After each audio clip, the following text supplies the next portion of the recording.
Your time in the middle of a very dangerous time inside Israel. We should point out you are inside Israel. We've kept your location private since it's a security situation, but we appreciate all the time you've given us. You're welcome back on Special Report anytime. Thank you. Thank you, Brett. Thank you.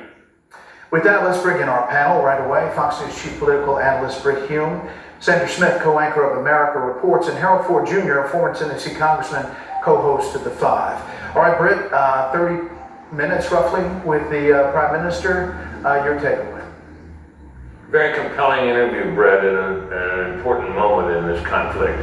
I took several things away from it. One of them is that from everything he said, it becomes clear that the United States, by what it has done and by what the Trump administration has elected not to do, is an integral part of this. You saw how closely he tried throughout the interview, Brett, to align himself with the U.S. and with President Trump. Secondly, you saw how he tried to frame this in the perfect English which we've come to expect from him as a fight between good and evil. That is obviously the case he'd like to make to the world and to the people of the United States and the Mideast as well. And finally, tactically, it seems clear from what he said that while whatever they've done in Natanz and other nuclear sites, he did not indicate that they had the ability or the capacity to take out that enrichment site at Fordo, which is subject apparently only to bunker buster bombs, and no indication that he has them or that Israel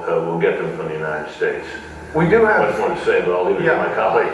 We do have indications that ask has been made. I was trying to get him to talk about it. He didn't want to talk about the conversations with President Trump, but the U.S. is the only one that has this 30,000-pound bunker buster bomb delivered by B-2 bombers to take out potentially those deep sites. I want to play a soundbite about the U.S. cooperation and coordination.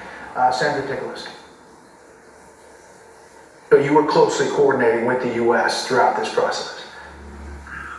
Look, we're fully coordinated, but understand that America, under President Trump will make the decisions that are best for America. And that's the way it is. He understands that I, as the Prime Minister of Israel, the one and only Jewish state, must make the decisions that are important for the survival of my country, and he will do what is best for America. Senator, your thoughts about the interview and that specific part about U.S. coordination?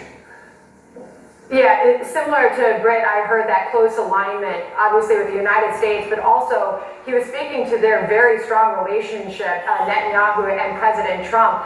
He went on to say that more than once. While he did say that he trusts his judgment completely, President Trump, he did say that more than once, where he said he will do, President Trump, what is best for America, which led you to press, Brett, how will this end? To which he responded, we have to remove their capacities. So you saw the way he was framing the close alignment with the United States and the strong relationship with President Trump. But boy, oh boy, in this great interview, Brett, did you get the sense of urgency that he is laying out before the world, broadening this not just a threat to Israel, but a threat to the entire world. An existential threat. This is what you do when you stand at the brink of catastrophe. We cannot have the world's most dangerous regime have the most dangerous weapons, he went on to say. He urged this is a terrorist regime, and he said we have to defend ourselves. And similar to what Britt was saying, how he framed this as good versus evil, he said this is civilization against barbarism. Incredibly strong interview, Brett. Harold.